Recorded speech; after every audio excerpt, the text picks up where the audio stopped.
Hey, come catch this wave with the Fixx squad. The Fixx is in. I'm Mr. Soul, I'm tuning in. What you doing? Stand up. James left, but the king still reigns here. No tears, no love lost, no rain here. Delivers, I promise, Santa rain here. Love for the city still resides here. Fix for your ailment, faith that resides outside the lines. Detox your mind, cause it matters. Art outside the box, we paste better. The Fixx is in, and we rock a chin, or we rock with them for what's deep within. Expose those who talk but don't live. Expose those who talk but don't live. Take offense, judge by the fruit from the tree. But if the fruit You're tuned back into the Fixx, your source for faith-infused hip-hop, R&B, and poetry, right here on Siriusxm, channel 154, Holy Culture Radio. You already know you tapped in with your boy DJ Focus. And listen, I get excited when I get a chance to talk with movers and shakers for the culture. Let's be very clear. I have a super talented lady on the line right now who has been really, like I say, doing some big things for our culture, specifically Black culture. Let's be very clear. And I'm excited just to have, the opportunity to have a conversation with her to just talk about everything she's done over the years and everything she's doing in the future to continue to push the culture forward. So listen, help me welcome in the Executive Vice President and Chief Marketing Officer for BET Networks, Kimberly Paige. What's up, sis? Hey, you. How are you? All is well. All is well. Thank you for, tuning in and just being on the show today. You have a lot of just interesting things that you have accomplished and that you're doing. But before we get to that, can you maybe share a little bit of your faith story with the people, maybe how you develop your own personal relationship with God?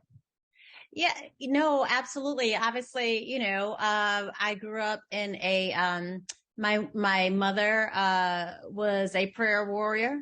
I know the power of what it means to have someone who prays for you daily.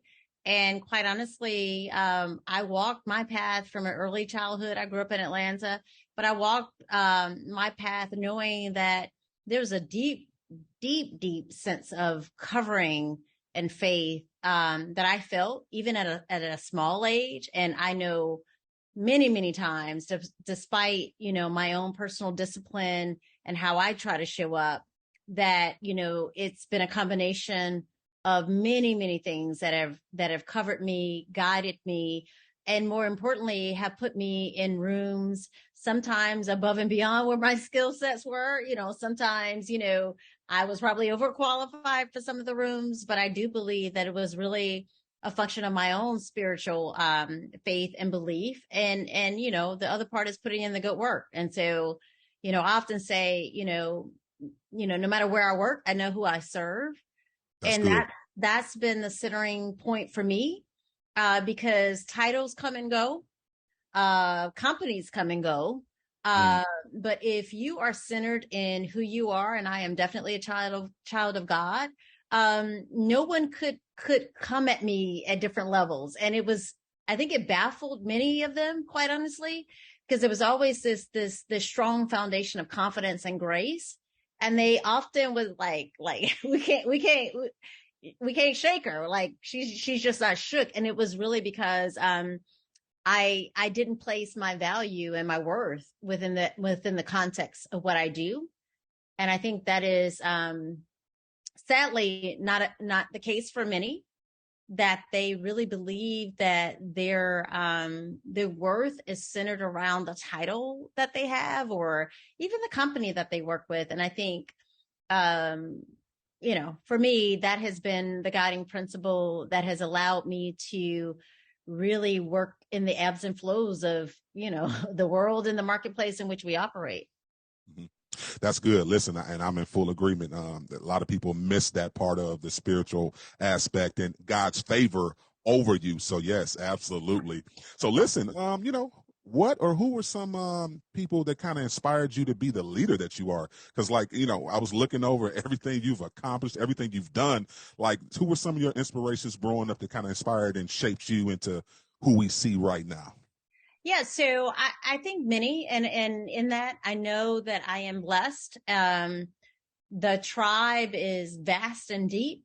And so I give a lot of credibility and credit to that. First, again, it started from, my parents, who there was never a you got to operate in this box versus that. They were always, really supportive, but yet, reality based around, okay, you want to do this? Well, what needs to be true to help get you there? And so I am truly blessed in that regard. I think obviously my inspiration comes, people who, and I'm talking specifically within the corporate environment right now, and then I'll skip to outside of that. But the inspiration from a corporate standpoint, I think oftentimes we look for how do we manage up. I've always looked to how do I add value, not only for those who are above me, but to my peers, and more importantly, to those below me in the organization. And because of that 360 perspective, I never felt like too far removed from what was really happening on the street, right? And so I remember a time when the president of Coke at the time, he used to have this council of about 5 people, and we would do these round robins where he would say, "What's the word on the street?" And we would all go around and kind of say, "This is what I'm hearing. This is what I'm hearing." And I think oftentimes for executives, they get so far removed from what is really, really happening, and build a board or an ecosystem around them that really, quite honestly, tells them what they want to hear versus what's really happening. And I've always tried to keep one foot rooted in, not by way of where I sit in the org, but what is really happening. And especially when you're operating in a lifestyle and culture space, the more further removed you get to the day-to-day, you get being removed from the day-to-day realities, especially as it relates to the Black audience. You're transacting on something that's different. And I've always tried to be incredibly intentional around trying to stay as rooted and connected as I can be in terms of the realities of what's going on, within our community. And that is, as you know, our community is varied, is multifaceted. It is. Yes, it is. It is not, we often say, we have this even painted on one floor in the BET building. There's more than one way to be Black. Our stories are diverse. Our lived experiences are diverse. And so I try to ensure that I am constantly open and experiencing the diversity of the Black experience, because once you're too far removed from it, you're at the mercy of others to keep you grounded. And I've never tried to operate in that space. That's amazing. Listen, you said so much. I really want to hear, what have been some challenges for you personally working in this industry? Like, let's be very clear. You're a strong, intelligent Black woman. And I know majority of these rooms that you walk in, there's not that many strong, intelligent Black women there that are leading the way. Yeah. What has been your experience just from working in the industry as a lady? Yeah. So it has been, as I think about the various environments and operating cultures that I've had the fortune to exist within, it's been varied, quite honestly. I have often tried to, again, come through the lens of I'm there not because I'm Black, but because, quite honestly, once we find ourselves in the room, generally that means we're overqualified, And so I had to step into a place of confidence. That wasn't easy, especially as a young executive coming in. It's much easier now because you realize you step back and you start to listen to others in the room and you're like, oh, I really am pretty smart. You know what I mean? And that's not coming from an arrogant space, but it's coming from lived experiences. How do you really show up and really understand what it means to advance business, advance culture in a way, and those things don't have to be in conflict. So it's been varied. I mean, I've had the immense support at times during my career, and I've had situations where people try to erode your confidence at every decision, where you say something and then the next person says it and you've just said the exact same thing and it carries a different weight in the room, right? And so you then have to start playing the political game at times, right? How do I go off and engage and share my POV? It's like the meeting before the meeting, right? And then it's the meeting after the meeting. And that was the political dance that, sometimes I was good at, sometimes I wasn't, because for me, I always took on the principle, if I do great work, all will be fine. And so it was a huge shock to me when I realized that there were different situations and environments that I was operating in where it wasn't just about doing great work. It was, all of the political gymnastics. And that's where the faith was so super important, because, you know, I've been in situations that would make a lot of people's knees buckle, right? And so it was that centering that I felt like, listen, you are so, you know, covered, and what's for you will never, ever be taken from you. And so I took on the spirit, and this is about maybe 10 years ago. I took on the sentiment that I'm supposed to be here for a reason, even in the good and the bad. I took on, I'm always where I'm supposed to be. And for me, that allowed me not to focus on what was the immediate and, in certain instances, negative or even positive, because I think, you know, I operate from don't take the highs too high or the lows too low, right? Because once you start to get on that trajectory of my value and how I show up is how people think about me. And we all know that, you know, what was good for you one day, they're like, what have you done for me the next day? And so once I understood that piece of it, I understood that there was a constant, right? That grounded me, that gave me a different perspective, that said, at the end of the day, a job is the easiest thing I can get. I'm in this room because my POV is important and it matters. And when I started to operate in that space, again, probably about, you know, anywhere 10 to 15 years ago, it was a game changer. It was, because I do know that oftentimes, especially when you're the only person in the room, you know, the games can begin.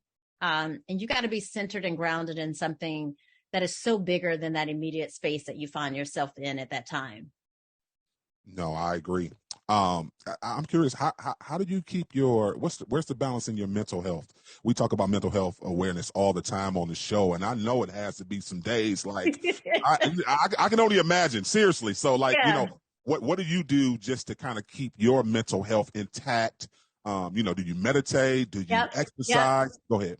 Yeah. So, exercise is key, you know, and especially during the pandemic, right? So I went from being a runner to taking these incredibly long walks, because that was my way of kind of clearing the air, self-reflection, giving me time to kind of dissect and deconstruct things that were happening. And so I think, you know, energy is everything. I'm a big energy person. Like when people walk into my home, they're like, oh my God, what did I just walk into? And I've designed it that way because I know the importance of energy, and how if you're not constantly in this refuel mode, because everything is going to come at you day in and day out, that's going to constantly take. And so you have to be very intentional about, well, where is that fueling coming from? My family is a source of fuel. Exercise is a source of fuel. Like I said, I am super blessed. I have some amazing prayer warriors in my what I would call my sister circle. That's good. I have someone who sends me a prayer every Sunday night. When I tell you, this woman is gifted beyond measure. And it is like that centering Sunday prayer. She probably sends it around anywhere between 7 and 9 p.m. every Sunday. But, you know, and I was just literally hit her today. Like, she doesn't even know like the power of what she's doing for me when she sends me those like Sunday evening prayers, because every week is, you just don't know what's going to happen, right? It's a bit of the wild, wild west in that way. But it gives me kind of that centering to prepare for anything that's to come. You know, obviously I'm in the space of media and entertainment. I love stories. I can binge watch. Like, you know, when they're like, you know, you've been in the house for 2 days, what's going on? I'm like, I am so good. Like, you guys don't even understand like how good I am. Because I'm just not a person that needs a lot of external stimulation in that way. But instead I tend to try to focus inward, and there's an immediate circle, that again, I don't, you know, I couldn't even put a price tag on how they feed me and fuel me, every day. Listen, you're tuned into The Fixx, your source of faith-infused hip-hop, R&B, and poetry. DJ Focus, listen, we will be back. We got to go to break, where we'll be back talking with Kimberly, Paige from the BET Network. Keep it locked. You're tuned into The Fixx. You know The Fixx is in. Culture Radio. We're not just background noise. We play the music that inspires you because every song has a story. Christian hip hop and R&B music and talk on Siriusxm channel 154, 24 hours a day. Holy Culture Radio is changing the game. Discussions about faith, arts, vocation, and education. We talk about the real issues that affect our communities and work together to find solutions. Join the discussion at holyculture.net and be heard. You tune back into the Fixx, your source for faith-infused hip-hop, R&B, and poetry right here on Siriusxm, channel 154, Holy Culture Radio, DJ Focus. And listen, I'm still having a great conversation with the super talented exec, Kimberly, Paige from the BET Networks. So listen, let's have a little fun now, Kim. I think we've had our introduction. We've got a chance to fill each other out a little bit. Right. Of course, I want to talk hip hop. I want to talk a lot about culture. So listen, I don't know your age, and I would never, throw don't even try it. Don't even try. No. I'm gonna just say for me. So I grew up on 90s hip hop and 90s R&B. That's what I grew up on. That's what I know. So I'm interested to know, wherever your era was, the hip hop that you grew up on when you were in high school and when you were in college. Talk about the current state of hip hop right now in your own personal opinion compared to, what you grew up on compared to what we as listeners are consuming now. Yeah. So for me, if you think about the origin of hip hop, right? And I know we're coming up on the 50th anniversary. Yes, we are. But the space in which it was born, and not only born, but thrived, was this sense and spirit of self-expression and coming out of the narrow boundaries of which it was formed. And I forget, and you can probably acknowledge that this notion was hip hop is a rose that grew out of concrete. Mm-hmm. Right. And it was really because at the end of the day, if you felt like you didn't have options, if you felt like things were coming at you at such a level, your voice was probably the most powerful form of self-expression at the time, right? And I think that is the spirit of how hip-hop was born. It was, let me share with you my lived experience. Let me share with you what I've experienced. Let me share with you. And that's why I think it has been so universal and timeless, because even within, worldwide, no matter what your conditions are, I think there's a period in time as you go from childhood to adulthood where you're trying to figure out who you are, right? What moves you, what motivates you, what inspires you. And I think hip hop came into such an important role because it connected with the youth at the time by way of saying, hear me. This is what matters to me. Here's, some of it was serious. Some of it was very lifestyle, even aspirational at the time. That may not have been your lived experience, but at a base level, it was a medium that allowed a sense of self-expression, that allowed a communal experience to happen, that I felt really was just powerful, right? Powerful. And immediately beyond the music aspect went into an entire culture of lifestyle and fashion and way of thinking and being. And I believe that is the cornerstone of why it, where many discounted it as a fad. It just became this lifestyle and way of being and thinking that was well above and beyond a music genre, right? So that's the nature of the spirit that I grew up in it. I think, obviously there's a whole, fast forward or, as it matured and developed, there was a regional view and perspective on it, and it started to have its different sounds and perspective, cadence wise and flow wise. But I think ultimately it was still rooted in that space. There's some of it that, I don't necessarily get, right now, but I think to the degree that it continues to be a medium of self-expression about whatever your lived experience is, it remains incredibly powerful. That's good. No, that's good. And you brought us a lot of key points that I agree with you wholeheartedly. So with that being said, with a lot of the key points you talked about, hip hop being this, expression. Also, I believe it was educational to a certain extent because it told story. It was a lot of more storytelling. And I think it allowed for urban city communities to hear the challenges that they were going through, sharing that perspective. Do you think we've kind of watered it down now, where we've kind of gotten away from that? Yeah, I think, is there a need and space for more of that educational type of tell me something that I didn't know? And again, so I can kind of, say for me, that was Tupac a lot when he first came out for me, Right. in terms of the educational experience, clearly he was well read, like, right, whether you liked his flow or not, he was clearly coming and trying to really bring a different perspective to his experience. So yeah, there's always room for the diversity of storytelling, right? I think if you even think about, I think of it, it's all content, right? Whether it's visual, whether it's audio, and so I believe that the biggest opportunity is for us to understand the power and the diversity of the storytelling. Anytime it starts to over-rotate on one aspect or view perspective versus the other, I think there's danger, right? And I think you start to marginalize the bigness and the globalness, quite honestly, of the Black lived experience. And so I would say I'd love to see a broader range of perspectives come back into the space.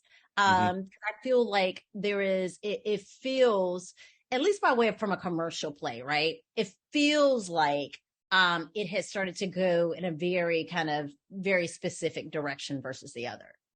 Listen, I agree with you wholeheartedly, and I want to shout out to Holy Culture Radio you're listening to right now. We're on Siriusxm. I think we are making a little history in that place because we are a faith-based hip hop station. And I really want to hear your thoughts on, the space of having Christian hip hop in more spaces now, with Kanye West, the last 3-4 years doing what he's doing, Justin Bieber being able to do concerts and express his faith. How important is to have that as some type of, like when you talk about diversity within programming on BET, is that something that you guys are looking to add?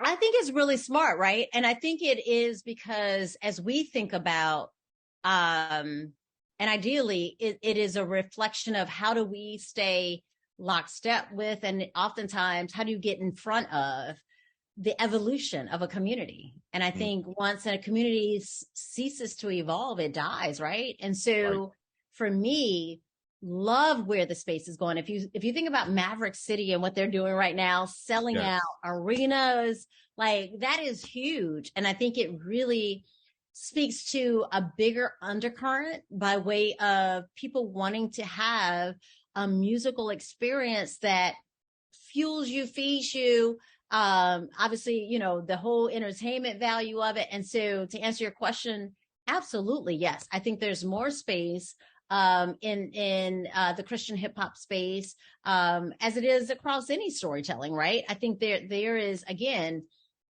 so many ways in, and I think great storytellers, if you think about chapters in a book, or even within, whether it's long form or short form content, you get to invite people at different chapters of the book, right?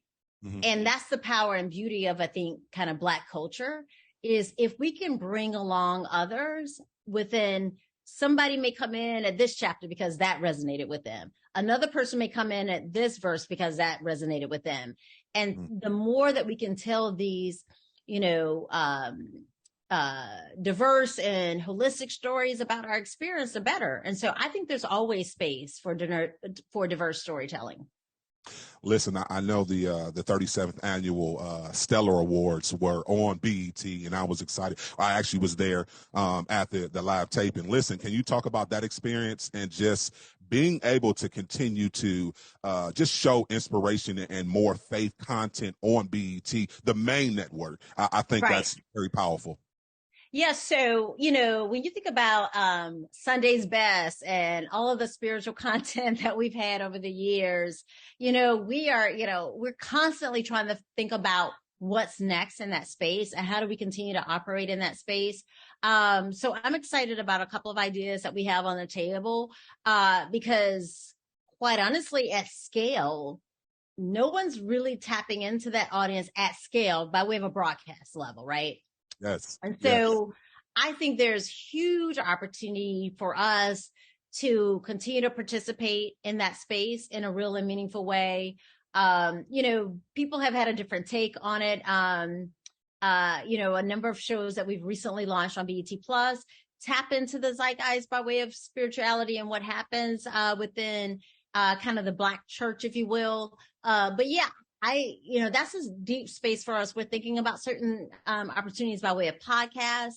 Like, how do we continue to fuel that conversation and provide that type of content to our audience, which we know are heavily, heavily engaged, right? And so the Stellar Awards, again, I don't think anyone expected the Stellar Awards. To me, like, it was so powerful this year. Like, the moments, it was like moments after moments after moments in terms of these magnificent performances and exchange that happened on that stage. Even similar to how we think about the BET Awards. Like, for us, it is about how do we convene the best of the best and provide a space and agency for them to do what they do. And I think that was absolutely the Stellar Awards this year. So much energy. I think it just really underscored and got a lot of us thinking like, oh, wow, like there's still so much, like there is so much energy in this space. What else should we be doing?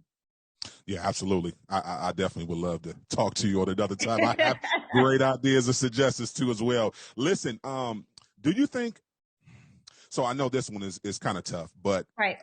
Do you think, do you feel like Black culture is validated or valued in America?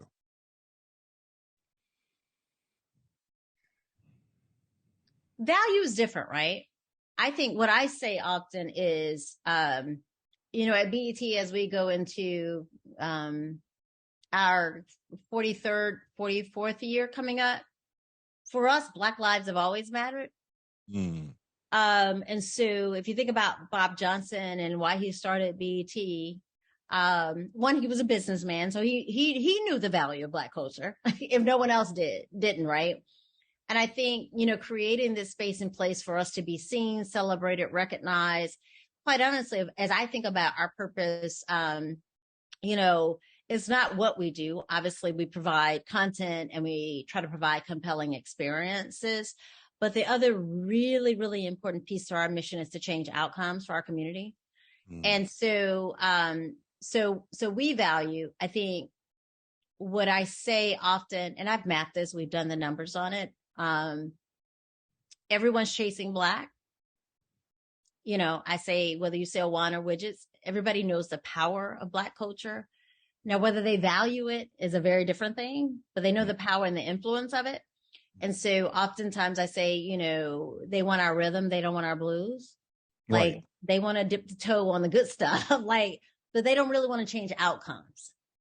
And I think our value, if someone were to say to me, I see you, I recognize you, I wouldn't just try to extract value. I would try to contribute. And I think that is where it's a little bit of it's not even a little bit. There's a marked difference by way of people who tell Black stories and people who try to change outcomes for the Black community. And what I loved about, and I hope it wasn't just a moment, I hope it's a movement that becomes a mandate around organizations and culture who want to co-opt and try to come into the space by way of really looking at the lowest common denominator, that our community says you can't do that. You can't dip your toe in our culture and not really leave it better than you found it and contribute in a meaningful way. And I believe, there was a moment where there were a real ask of companies and brands, not only just tell us, but show us what you're doing as it relates to changing outcomes for our community. So my hope and wish is that does not go away, that it wasn't just a moment in time on the heels of the murder of George Floyd, that it becomes an ongoing mandate. That's good. Do you think BET is a true representation of Black culture holistically all around? I think that we try our best, right? I think we understand that whether it's, we're standing up town halls and news specials to, we're trying to show the best in BET culture on the BET Awards. It's culture's biggest night. We try to show the Stellar Awards, so for us, our mandate is much bigger, in that we do try to show the fullness of the Black experience. We don't have a Black programming block. We don't have a Black hour on our kind of platforms. It's all Black 365 all day. And so I think because of that, we are trying, painstakingly to ensure that we are trying, that we try to represent the fullness. And I will tell you, September will be 3 years for me. The conversations that the leadership team has as it relates to in service to have just been such a, it gives me chills when I think about it, because we debate around things as it relates to Black culture, the Black experience. And I think the reason why I can say what I just said in confidence, because I know the conversations that are being had, internally. I know what it means when you say, let's stand this program up. It may not rate, but it's a story that our community needs to hear right now. Right. Mm-hmm. And those business decisions that are valued and weighed against what do we need versus what do we want. And as we think about our purpose of advancing, Black love, joy, pride, and power, whether it's reclaim your vote, whether it's like COVID, like no one had to tell us that our community was going to be hardest hit for COVID. I think I shared this on a prior interview.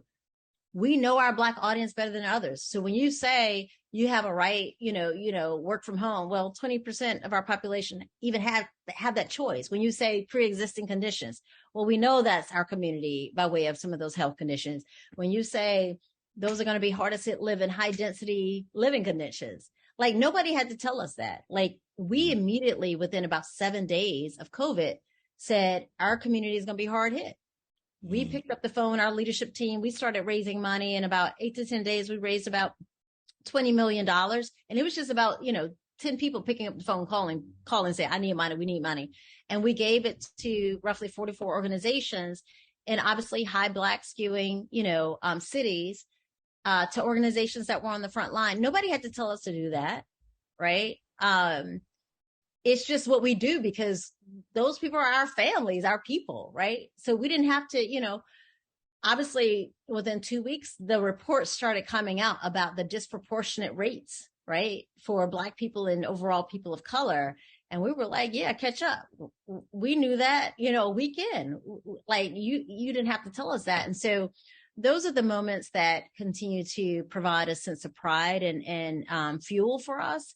Because in certain ways, like we felt, like we were trading hours. You sleep for a couple of hours, I'll stay up. You sleep, because we were in media, and every day something was happening, and we took on this kind of flag around. There's so many myths around what's happening during the pandemic. Blah blah blah. How do we educate and inform our community? And so, yeah, I think when you think about those moments, and then the power of what it means when so much was going on, and we said, we're going to make Tuesday night all about laughter. It's family fun night, one of our highest rated nights during the pandemic, because we knew our community needed to sit back and escape, because it's a lot, when you're seeing those stories come in, 24 hours nonstop. And so we said, there's a night that we just gotta really have a laugh out loud programming night.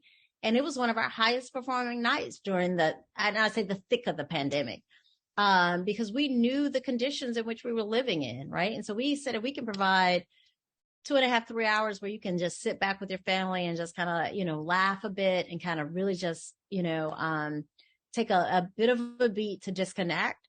Those are some of the things that we're doing where, again, it's the holistic play that gets me excited about what we're doing. Again, voter registration, all of the things that we tried to do, it's all of those things that I think I can kind of say with confidence that we try to serve the holistic Black experience for sure.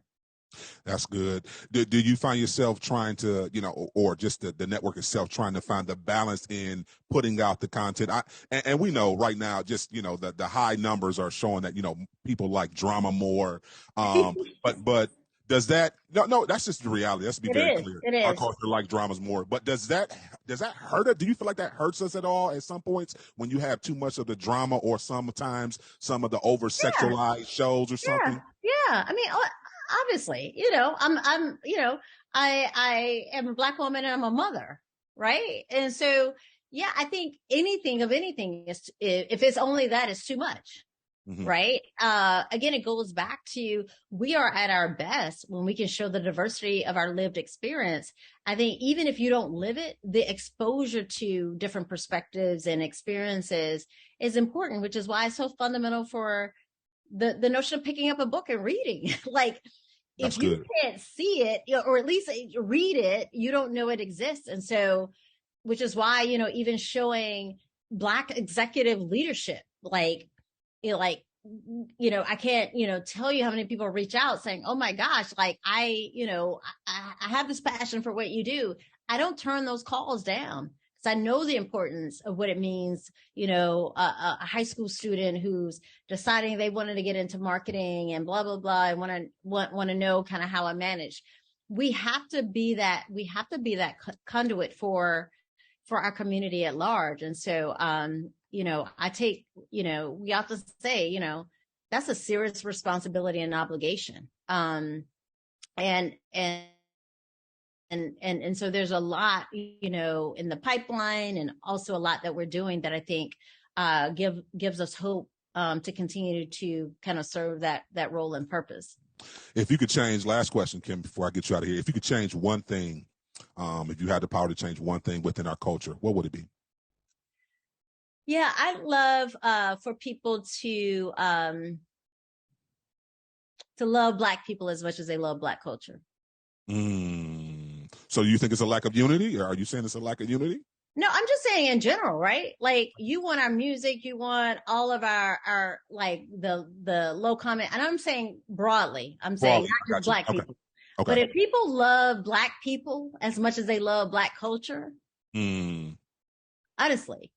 It's like stop stealing our stuff. That's what you're really saying. I'm sorry. I'm saying love us as much as you love the stuff, right? That drapes our culture. Like, honestly, just imagine the power of humanity. It's a bigger narrative around, let's start a humanity movement where you see me as a human, I see you as a human, right? Have real conversations. Right now, it's still very, very surface level, but at minimum, when I think about the killing of Black people, what we deal with day in and day out, if you loved us at a basic humanity level, as much as you love our music, as much as you love our fashion, as much as you love our food, like all the cultural things, like full stop. That's a whole different lifestyle for my Black son. You know what I mean? I wouldn't have to worry about him as much as I do now when he walks out the door. So that would be my one wish, is if people could love Black people as much as they love our culture. Listen, Executive Vice President, Chief Marketing Officer, Kimberly Paige, I appreciate you coming through today. Can you tell the people how they can connect with you, how they can follow you on all your social media platforms? Absolutely. Well, one, thank you. I love what you're doing. It's so needed. It's so important. And so thank you for having me today. You can follow me on IG at Kim E Paige, KIMEPAIGE, and all of the amazing work that we're doing, obviously on all the owned and operated platforms for BET. But again, kudos to you and your team in terms of how you show up every day. Thank you. Listen. We it's a joint effort, because you do the same thing. You show up every day, and you're in the rooms you need to be in. I'm going to stay being in the rooms I need to be in too as well. Listen, keep it locked. You're tuned into the Fixx. You know the Fixx is in.